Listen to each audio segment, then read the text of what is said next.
Welcome to The Savage Truth with Cicely Davis. I am your host, Cicely Davis. Welcome back, American Savages, to The Savage Truth. Cicely here. Always grateful to have you join me. Please like, share, subscribe, and leave a positive review on Apple Podcasts, Spotify, and YouTube. Please and thank you. By all means, let's get into it. So, we all watched Joe Biden crumble on the debate stage, standing, of course, next to the victor, Donald Trump, in front of the CNN host and the greater audience, the American citizens who tuned in to watch what we on the right side have been saying all along, that Joe Biden is basically a mental vegetable and cannot coherently, he cannot cognitively, he cannot physically, he cannot mentally, psychologically, logically, or any other adverb I can muster, he cannot run the country for yet another 4 years. We all know that. But we have also been asking who? Who has been running the country for the last 4 years? And of course, we were accused of what? Of being bullies. We're accused of being rude and mean and callous, picking on senior citizens, bitter about Trump not being president, told that we were just creating headlines out of bitterness. And now the Dems want him out. Of course, they say, the Republicans were right. We should all acknowledge that. They just go on as if they're just now realizing what has been obvious for quite some time, that they put a vegetable in the White House to lead the country, and he can't hide his incognition any longer.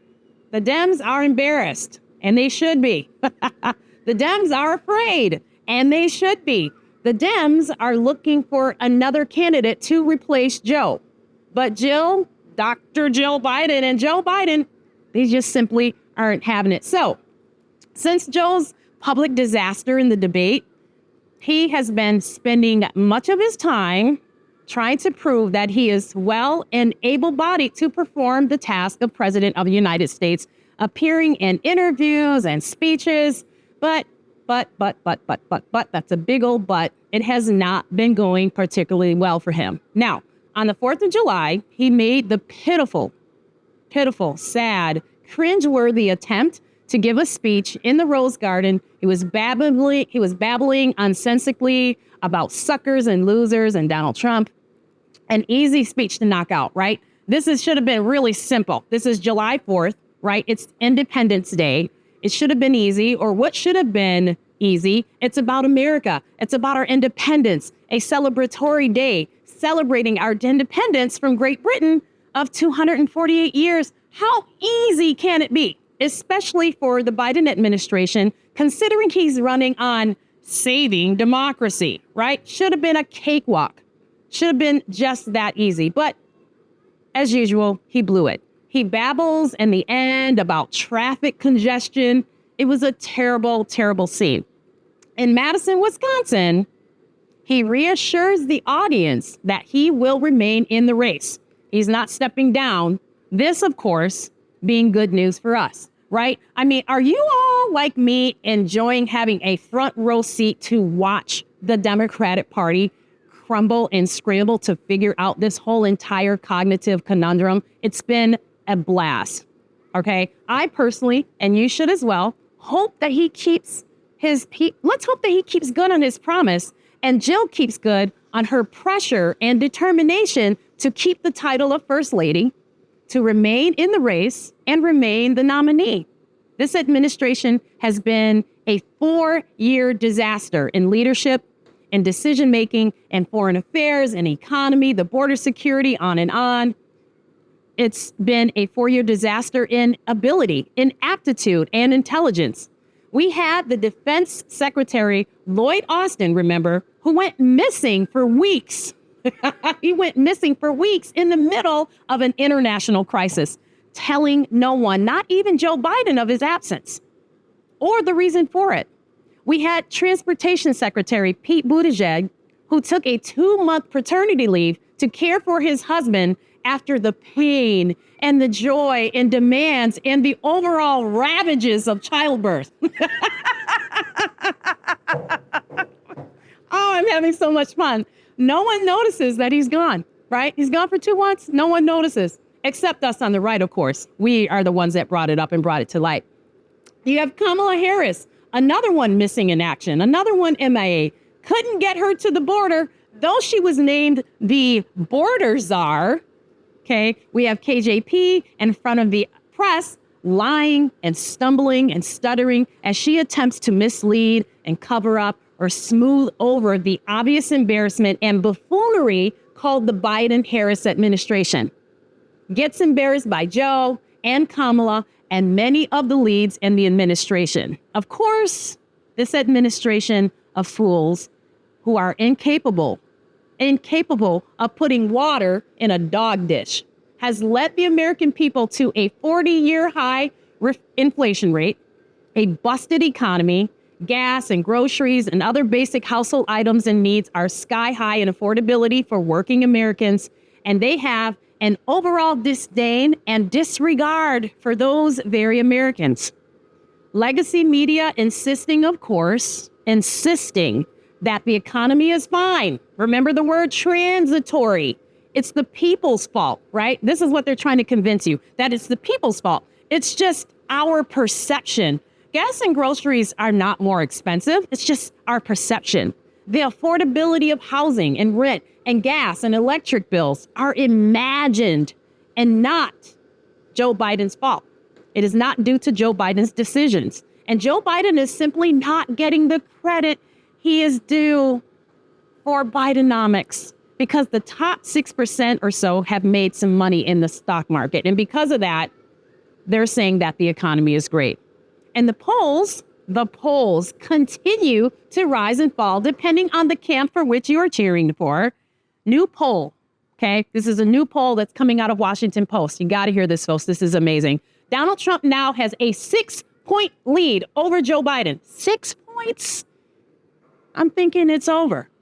From national voters, 80% of voting Americans now say Joe Biden is too old to run for a second term.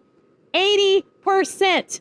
You can't get 80% of people to agree on religion. You can't get 80% of people to agree on science or relationships or the outcome of the Super Bowl, okay? And yet 80% say he's too old to run for another term. Let me give you the full gamut. Now, again, this is per the Washington Post. Trump's lead over Biden is in a two-person matchup is 48-42. Trump had just a 2-point lead in February, okay, some months ago. And now, after the debate debacle, many Dems are calling for Joe Biden's withdrawal. Only 34% view the president in a favorable light. 63% of that is unfavorable. Less than 40% approve of his handling of inflation, immigration, the economy, or his office overall. So basically, the Democrats are embarrassed, as they should be, and can no longer hide behind the farce, the facade, the fake of Joe Biden. And now the voters are starting to realize, okay, they're starting to realize, and that includes my family members. I have a family reunion coming up the second week of August, and I cannot wait. 1, to kiss and hug and say hello, but 2, to rub a Joe Biden in their face, okay? Because he has been a colossal failure. They have been fooled into believing that Joe Biden is capable, that he's alert and smart and someone who could lead. The survey goes on to say that the enthusiasm for Joe Biden is non-existent. Oh my goodness. We have to enjoy this right now, you guys. We have to sit here in the front row seat and watch this administration crumble and enjoy our front seat. We're sitting VIP. 76%, that's 2/3 of the Democrats would vote to replace Joe Biden on the ballot for president with another nominee. 76% of them right now want to pluck him out of that seat and put in another nominee. This is disaster poll results for Joe Biden, which per Washington Post. Meanwhile, Remington Research Group has poll results as well. Of the swing states, and they are as follows. Wisconsin has Trump up 6 points. Pennsylvania has Trump up 5 points. Michigan has Trump up 3. Arizona, Trump is up 7. Nevada, Trump is up 7. Texas, Trump is up 10. Ohio, Trump is up 10. And Montana, Trump is up 20 points. It's over in Montana. If you are a Democrat, those are horrifying numbers, to say the least. And then there's the Daily Mail that put out this. Trump favorite to Kamala Harris, 49 to 38. Let me say that again. Per the Daily Mail, Trump is favorite to Kamala Harris, 49 to 38. Do you understand what that indicates? Do you understand what this means? As bad and as terrible as much of a failure that Joe Biden is, there is actually someone who is even more unpopular than Joe Biden, and that is Kamala Harris. Not even sure how this is possible. Savage truth moment right here, folks. With this administration, it's possible. This administration actually found the person who is more unpopular than Joe Biden and made her vice president.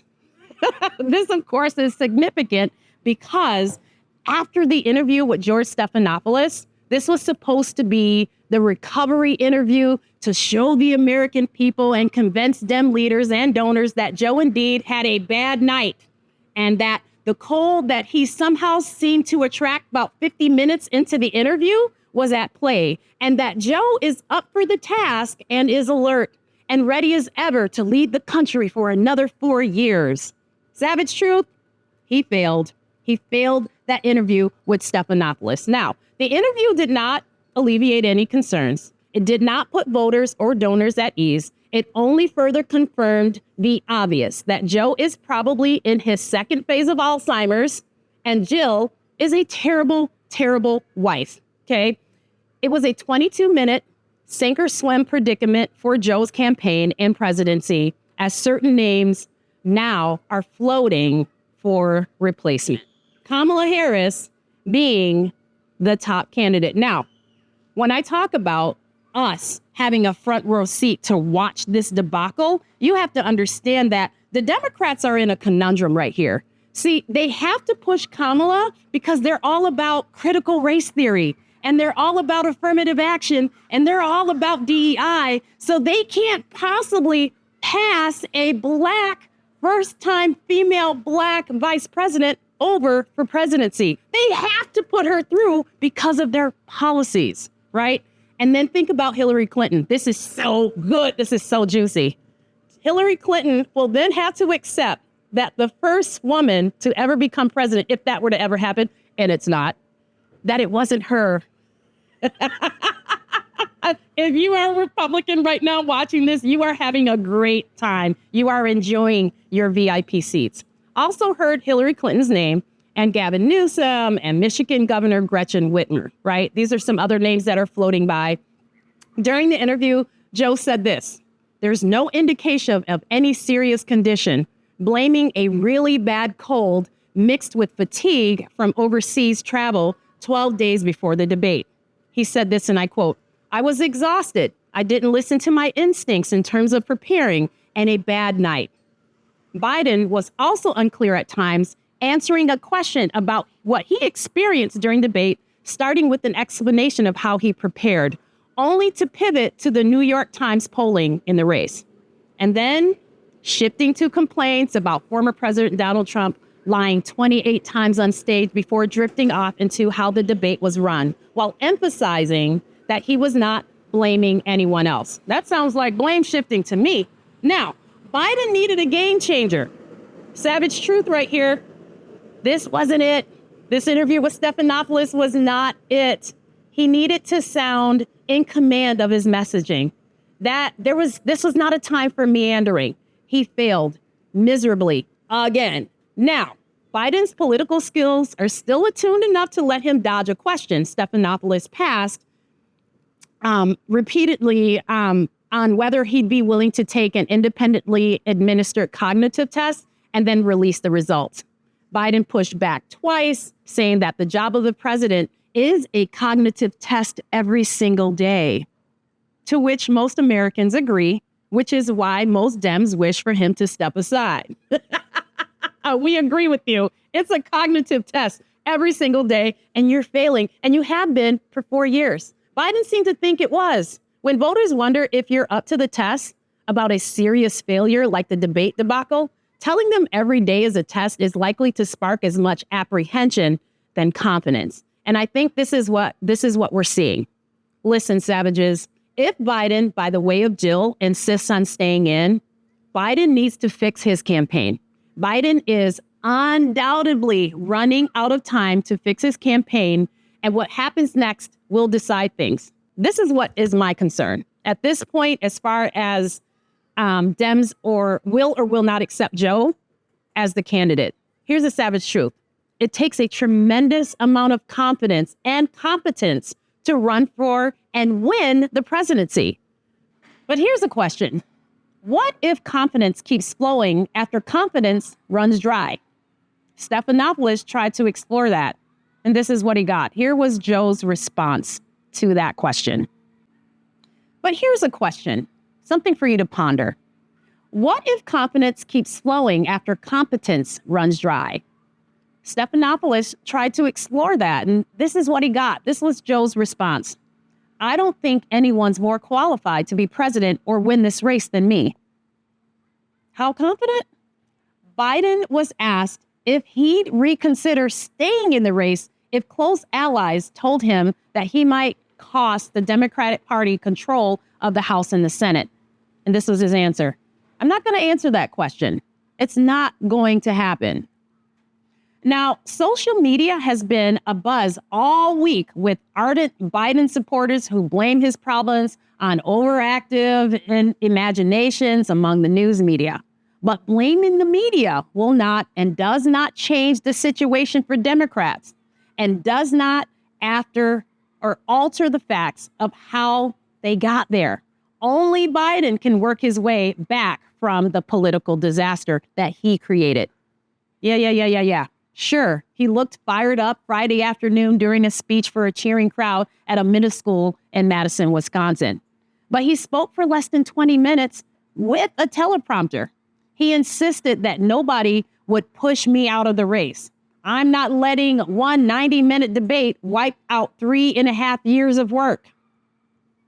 Biden said this that afternoon at this rally in Madison, Wisconsin, as he announced his aggressive travel schedule to battleground states for the rest of July. If the Biden administration wants this win, they will need to get aggressive. But a less than 20-minute speech and a 22-minute interview during a week of intense risk doesn't smack of aggressiveness. This is not time for complacency, okay, Republicans, conservatives. 4 months, as you know, is plenty of time to lose gains. 4 months is plenty of time to make mistakes. It's plenty of time to take votes for granted, and the Biden campaign to come up with another nominee to reinvigorate the Democratic Party. So we cannot get complacent. The Democratic Party has some scrambling to do. The Democratic Party for a presidential nomination they've got some figuring to do, right?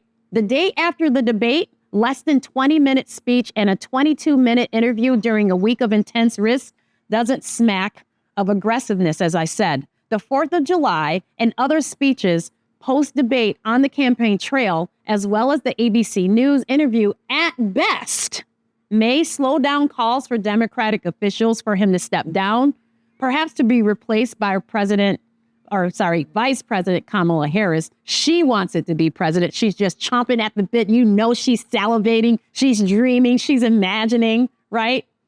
But it may not. It may or it may not. As a matter of fact, several senior House Democrats said Sunday that President Biden should end his reelection campaign in the wake of his recent debate to performance. I'm talking about Representative Jerry Nadler of New York, Mark Takano of California, Adam Smith of Washington, and Joe Morell of New York. They said this on Sunday during a Zoom meeting with House Minority Leader Hakeem Jeffries, that Mr. Biden, Joe Biden, should leave the race. He should leave the race, according to a person on the call and 3 other people familiar with the meeting. For additional Democrats in Congress told their lawmaker colleagues during a phone call Sunday that they believe President Joe should step aside to allow someone else to be the party's nominee for president, according to multiple people on the call who are familiar with that very discussion. Now, all 4 lawmakers hold top positions on key committees and bring the number of Democrats in Congress who have called for Biden to reconsider his bid for president to nearly a dozen. Smith is the top Democrat on the Armed Services Committee. Similar positions are held by Nadler on the Judiciary Committee, Takano on the Veterans Affairs Committee, and Morrell on the House Administration Committee. So the conversation took place on Sunday afternoon during a call convened by House Democrat leader Hakeem Jeffries of New York. During the call, which lasted over an hour, Biden's future as the leader of the party was heavily called into question, according to the sources. Each lawmaker was given a chance to speak in order of seniority. Even those who did not explicitly call on Biden to bow out expressed concerns that he's not the strongest candidate to beat former President Donald Trump in November. And that's according to some additional sources. There was an overwhelming sense among lawmakers that Vice President Kamala Harris would be a better nominee, I told you, than Biden. And she would be the obvious choice to replace Biden should he exit the race, the additional sources said. Kamala Harris up against Donald J. Trump. Bring it. This is the state of the Biden's campaign right now. Always one slip away from a fatal fall, precariously staying politically alive 1 week at a time. And maybe, just maybe, it will possibly buy him another week under close scrutiny.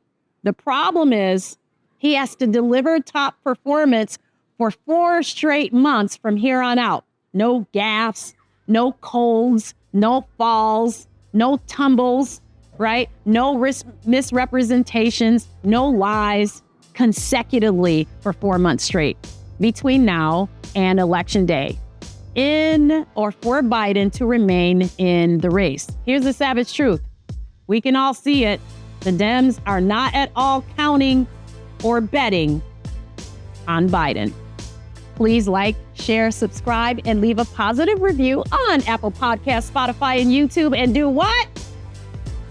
Be bold, be strong, be faithful, be true. Till next time, I'm Cicely. The Savage Truth with Cicely Davis is a production of Front Page Magazine and the David Horowitz Freedom Center.